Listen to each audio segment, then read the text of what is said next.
O yan mga boss, nakagawa na naman tayo ng isang himala.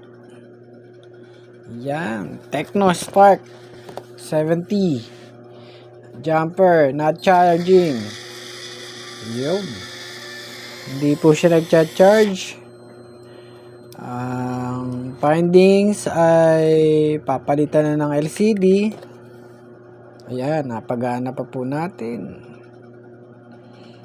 Gumana. Buo yung kanyang charging port. Ginamper po natin. Hindi na po natin nakapakita. Sayang.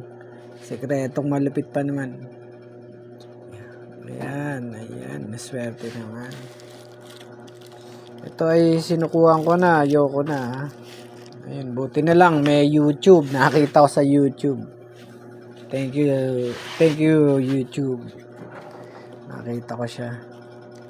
Ayan, buo na siya ngayon. I-charge lang natin para malaman natin kung talagang nag-charge siya.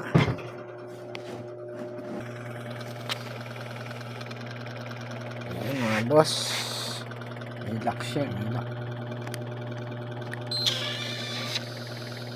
Charging na po yan.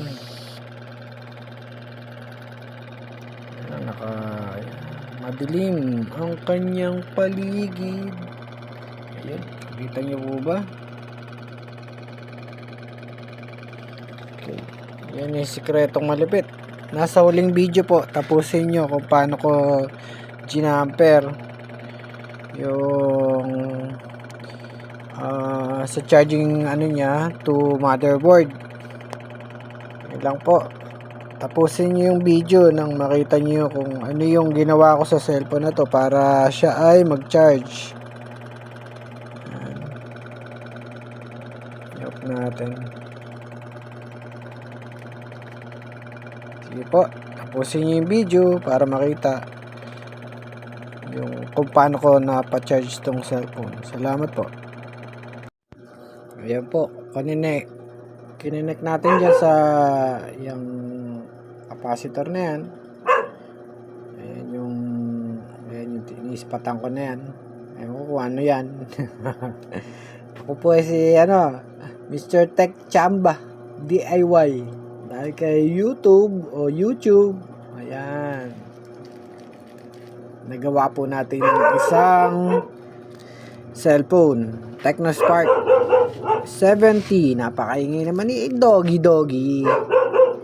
Tahol ng tahol. Ayan. Konekta naman po natin sa motherboard. Sa may flex. Malapit. Ano ba yan? Tuloy-tuloy ang tahol niya. Ayan. Diyan po sa ribbon na yan. Sa flex na yan. Sa unang dot. Yun po. Salamat po.